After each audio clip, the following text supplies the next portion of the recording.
Happy New Year! I hope everybody had a great ending of the new year and a great celebration of this 2018 year coming in. I've decided, as I was just talking coming in today, that I think from now on, I am, instead of celebrating the New Year's Eve and the New Year's Day, I think I'm going to start celebrating the penultimate day of the year.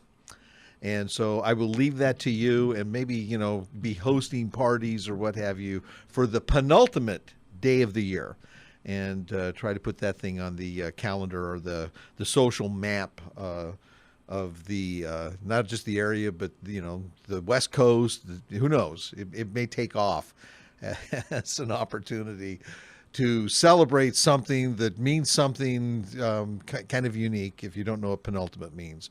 Anywho, if you cannot listen to this entire show today, it will be rebroadcasted on Saturday at 1 p.m. and it will also be rebroadcasted on Sunday at 9 p.m. And so, not sure if you enjoyed my segment and conversation with John Hancock. I think you did. I really did, and at least last week, and how we ended up the year. And in talking about that, the podcast is actually up and out on my reclaimingtherepublic.org website. However, I've reorganized it, and obviously this year's podcasts have all been wiped out and moved over. So if you go over to the podcast archive page, I now have my 2016 archives and the January 2017 for my KTW, when I was on KTW for about 4 months. And then, so all of the KSBN 2017 podcasts have been moved over to the 2017 archive. So please go check them out. And I beseech you to start listening to some of those, because this is an educational program and these shows they dovetail and they intertwine, and we've tried to create this fabric to help you catch yourself in understanding what little r republicanism is, what the Constitution really has empowered the federal government, and how we can actually restore our hybrid constitutional republic through reclaiming the republic, which is this show. And so do not forget that you can download these things, and that way, in doing so, you can kind of stay abreast with all the content that I've been putting out there, so that you can understand, because I truly believe that knowledge is power. And if you understand what the enemy is, who the enemy is, what they're doing, and those types of things, that form of intelligence will allow you to start focusing where you need to assert your power as the people, because remember, the people are the fountain of power, as Madison stated in Article 10. And that was a common knowledge thing back in their days. They all acknowledged that the people were the fountain of political power. And so the problem is that you and the person driving behind you that's listening to the show as well, because everybody listens to the show, right? So anyway, so you think that the priorities are, one thing, whatever your pet peeve is, but the person behind you thinks that maybe abortion is the number one problem. That's wrong.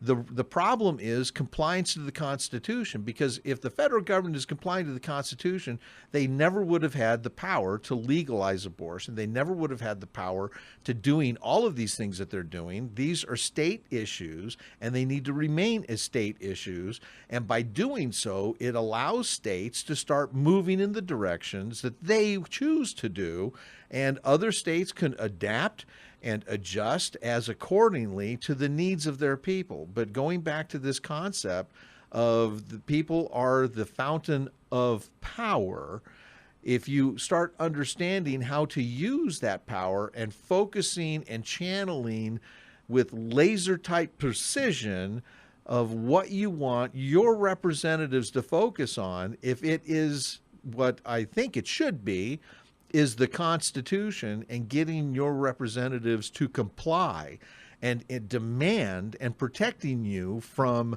federal tyranny, and getting our state legislatures, very specifically the state legislatures, to demand that the federal government start complying to the Constitution.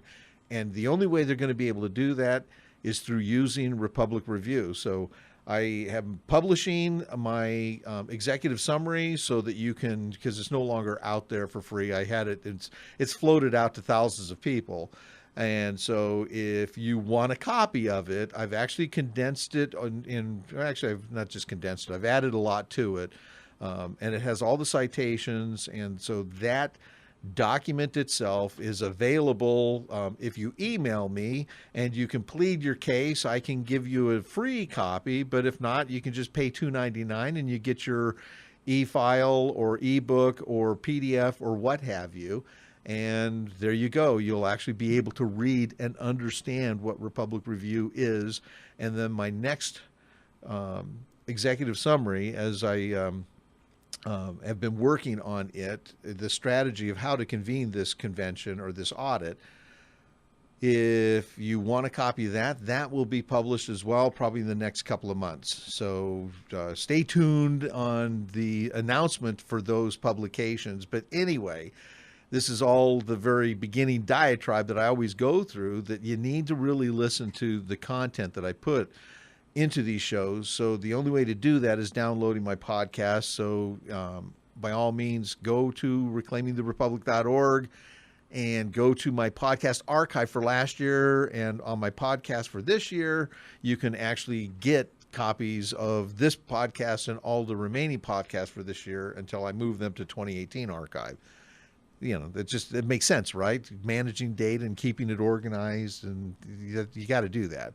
Anyway, as a follow-up to the press and the elitist manipulation of Christmas, as I stated last week and last year, it seems so long ago, here's a couple of examples that I wanted to throw out at you, because I told you I wanted to start providing some examples of manipulation that the press and the elitists and I would call them the intelligentsia, because I think that's what Thomas Sowell calls them, and a lot of people that, you know, want to direct what we need to be looking and how they want to define terms. And, you know, it's not illegal aliens, they're undocumented residents or what have you. Anyway, so one of the fundamental manipulations that we have been dealing with through the education system and so forth is our basic form of government.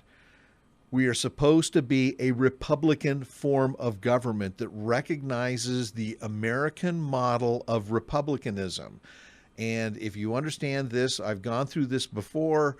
In the American model of Republicanism, and Republicanism is a representative government, Republicanism is not just a representative government in the American model of just the people.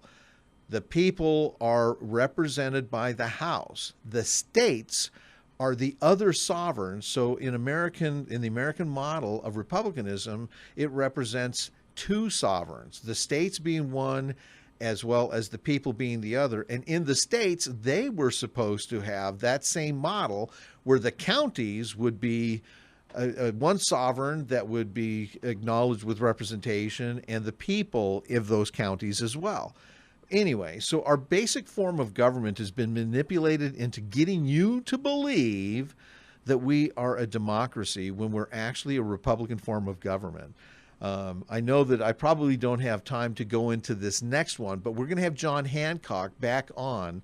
And so I want you to just stay tuned, and I will get into some more, or at least one more example of how we've been manipulated into thinking outside that box. And so if you, stay tuned, and I will get into these secularisms, but I hope you enjoy these next segments that we have with John Hancock today as we start talking about my executive summaries and his perspective on the problems that we're facing as a republic. And so as we come into this hard break, please stay tuned. Please support the sponsors, and thank you so much. And we will be right back after this. Folks, we're back, and I have John Hancock back with us, and I hope you heard our conversation in a previous show. But anyway, John, I wanted to do a little follow-up, and forgive me, I still need to get you my executive summary on Republic Reviews, because I'd like your unabashed opinion on it. But I know we've talked about this before, but let me kind of walk you through the grand scheme, or, at a high level, what Republic Review is. First off, the Constitution is a contract. It was written for and by the states. The contract, it was stipulated as such who the stakeholders are of the contract in Article 7 of the Constitution, and supported in Article 5 that the states have the ultimate say on anything to be changed to the contract. It can't just be modified by the sub contractor, or I should say the federal government. And that bottom line, that inherent within contract law is the ability of the stakeholders of that contract to step in when they feel like the contract is being violated, and be able to perform audits in holding their subcontractors accountable and in line and in check with the contract, and making sure they're doing what they're supposed to do. And so the big failure, and the reason we're in this big mess today, is because the states have been, sleeping at the wheel. They didn't realize, because they've been lulled by constitutional lawyers, Supreme Court jurists, and so forth, and politicians, and their own avarice, in believing that the federal government is supreme in all things, when that is contrary to everything within the contract, what the framer said, and so forth. And so Republic Review is the auditing process of the states coming together and basically saying, wait, we never gave you these powers, and being able to undo the statist structure that they have unconstitutionally created, starting with the Department of Interior, and lastly adding the Department of Homeland Security. And so I know that we've kind of talked about this, and we've talked about education, but I truly believe that in this auditing process, and I'd like your opinion on it, on the auditing process, and on this concept of cancer education. So give me a few more seconds here to set this up. I believe that when a true constitutional state like Wyoming and Idaho and Utah, and some of these flyover states, actually put their foot down and go, you know what, we cannot survive as a republic this way. We have to stop this. And they put their foot down and start asserting their authority over the Constitution, and challenging and basically taking the charge and dismantling all the unconstitutional government. What'll happen is people will look and go, can they do this? Is this true? Is this valid? And it will cause a mass, movement of people becoming educated on the Constitution. That's what I call cancer education, because it'll now start affecting them, and they're going, you know what, are we going to lose our grants for education? Are we going to lose, our housing? All these things that are unconstitutional will start, getting peeled away, or forcing the dialogue to say, if we really want this, you have to amend the Constitution to do this. And so I believe that will be the mechanism that will be necessary in educating people, because I just don't think, and you can tell me what your opinion is, and I'm sorry for taking this long setup, but I just don't think we have the time to allow an education system to be rebuilt and reteaching people.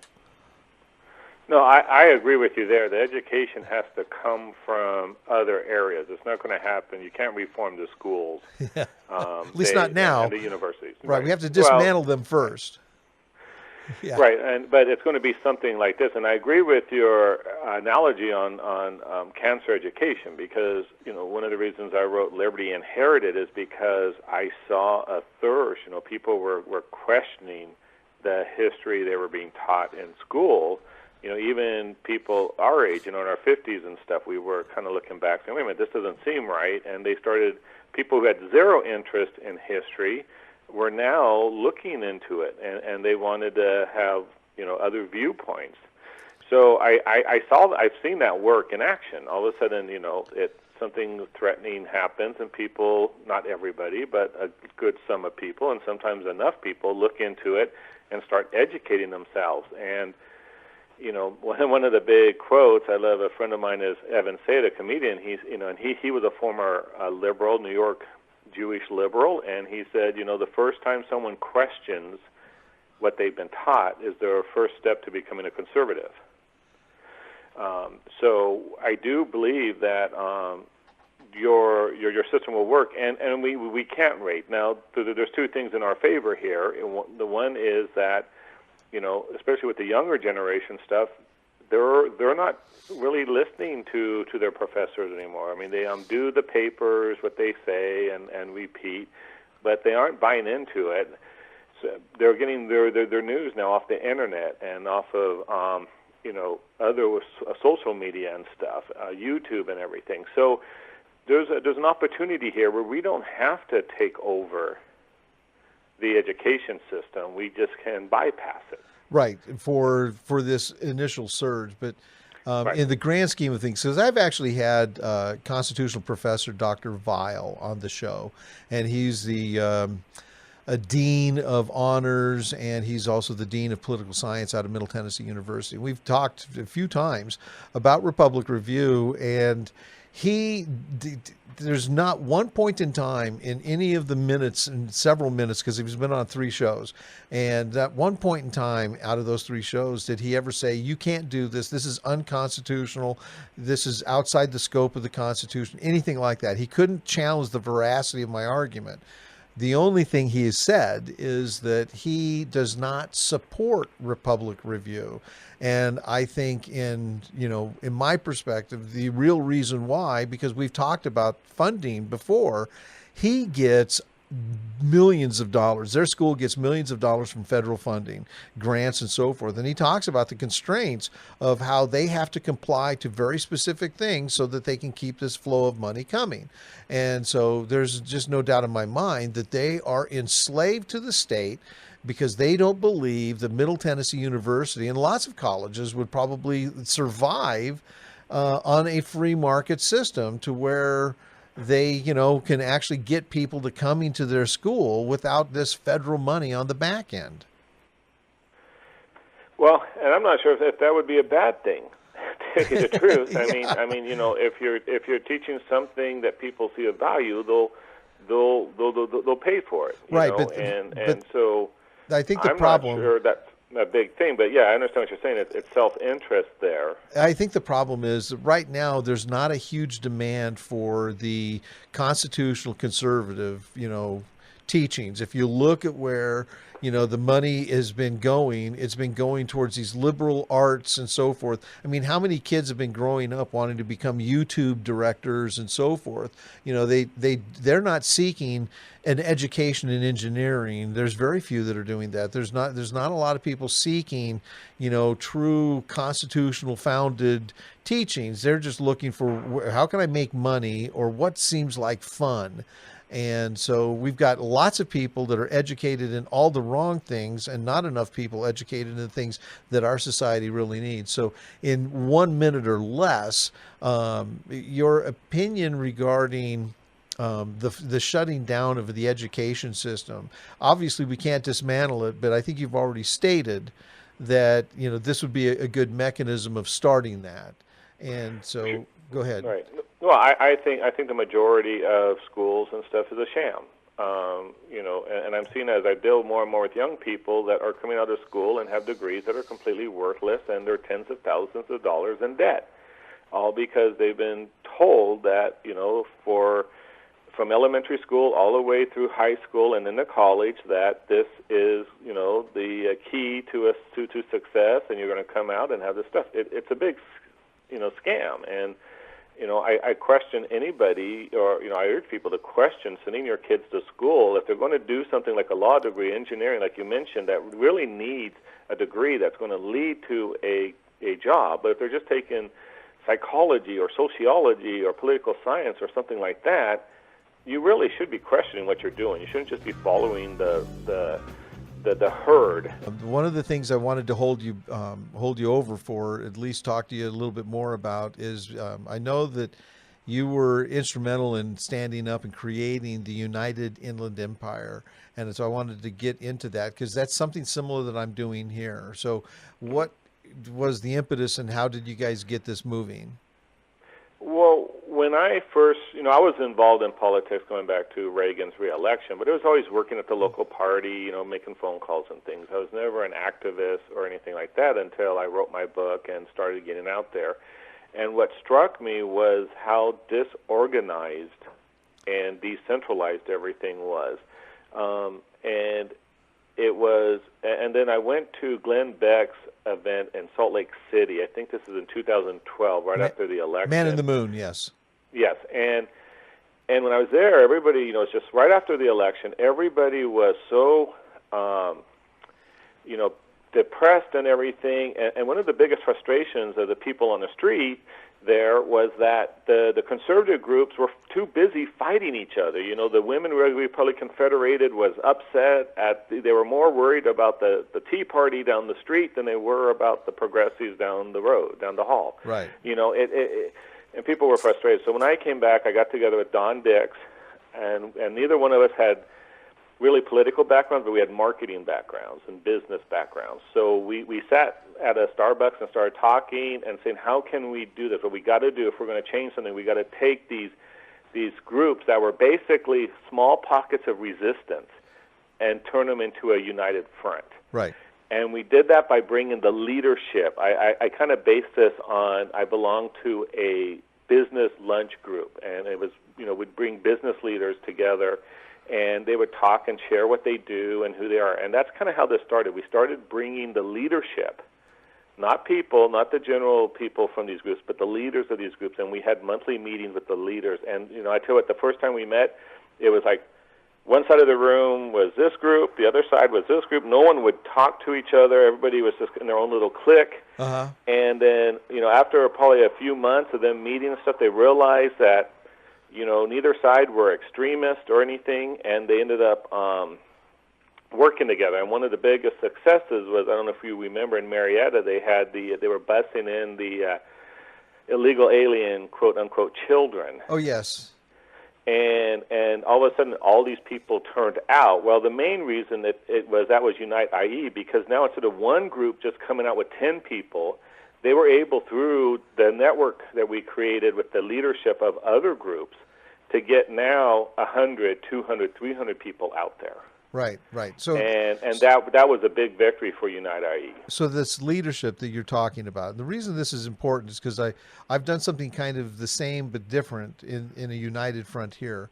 But the leadership that you were talking about, I believe that was like ACT for America. Sure, it'd be ACT for America. There was Tea Party. Yep. There was Women Republican Federated. There was an organization called the California Republican Assembly. Right.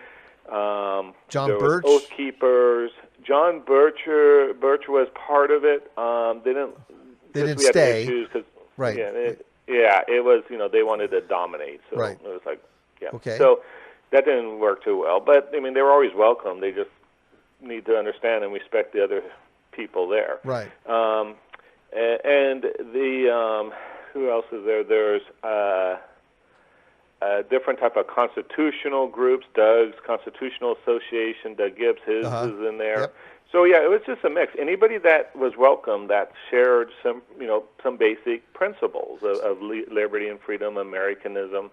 You had to share these principles. Yeah. But other than that, you were welcome to come. And one of the things that we did to avoid controversy, which was something that was controversial itself, is that Unite IE itself never endorsed candidates or took positions on policies.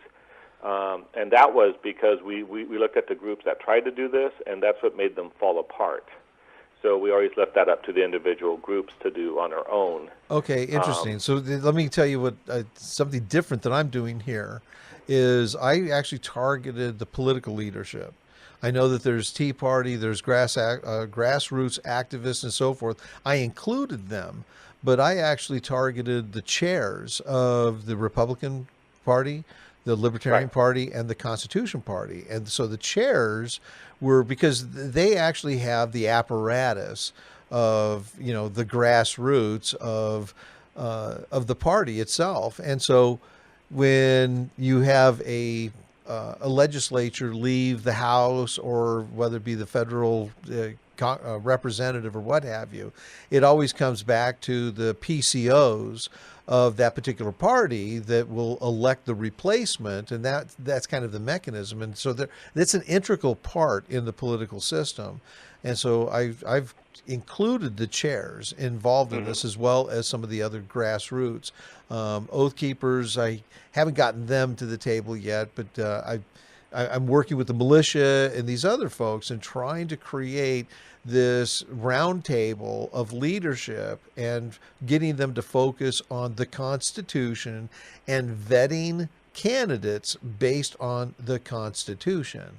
And so I'm not that I'm going down that dangerous path of necessarily, this person or that person. I'm trying to get everybody to basically say this person is the most constitutional candidate and leave it at that. And, right. And that way it kind of creates that a standard that we should be having with all. And I'm hoping that we can get this out in a model to everywhere, to where people actually start vetting candidates on their constitutionality and their ability to protect and serve the Constitution, because they understand it more than their biblically based ideologies. Because there's organizations up here, and I think they're down there as well, as We Believe We Vote, which they only support biblically based candidates. And I find danger in organizations like that, because the Constitution, Article 6 of the Constitution, says that there should be no standard or religious test towards anybody who is seeking public office. And that's exactly what these folks are doing. As a matter of fact, the progressives have been beating us at this because they bring in religious issues and religious matters, such as abortion, such as homosexual marriage. Those are all religious matters. Those aren't secular. Those aren't governance. And so it has nothing to do with the Constitution. We shouldn't be entertaining conversations and positions on religious matters, if that makes sense. Yeah, no, I agree. And what is interesting with our organization, what ended up happening was, like I said, the organizations were able to, the different clubs were able to do their own candidates, forums, whatever they want, and stuff. Unite IE was just more of a networking group for them. But what was interesting, what transpired is how over time, because these groups started cross-pollinizing with each other, like members would go to each other's meetings. So now what happened over time is these groups began to kind of mirror each other. Right. So now, where women Republican Federated groups in the area used to be very, you would call them establishment type Republican groups. They are now not too much different out here than with what you would hear at a Tea Party. In fact, a lot of the people who were from Republican Women Federated groups went to Tea Party groups, then became the leaders of the Republican Federated groups, and then made them almost took on some of the policies and the attitudes of the Tea Parties. Right. Well, so, John, I barely got a minute, probably just a little over a minute left for the show. And so what I'd like to do, because I need to get this Republic Review executive summary over to you. And so what I'm going to do is ask you if you wouldn't mind, we can schedule some more time to have you come back on. I think there's merit in that. That way you can actually speak to the premise that I'm putting out in, whether it's founded or what have you, and you can talk to it more specifically. But that way we can, talk about that. And what I'll do is I'll give you my draft of my other executive summary, because the groundwork, what you guys are doing down there and what I'm trying to do up here is an integral part of changing the paradigm and changing the focus of what we need to be doing. Instead of managing agendas, it's getting back to the principles, that our framers used, and those, the principles of individual liberty and sovereignty, as we talked about in the previous show. And so if you wouldn't mind, I'd like to schedule with you in the near future to bringing you back on so we can talk about those specific issues of Republic Review, as well as, the United IE and my constitutional committees of correspondence that I'm trying to create. And so if that sounds fair. No, I would love to come on. Okay, great. That'd be great. Awesome. Thank you so much for coming on, and thank you for your time.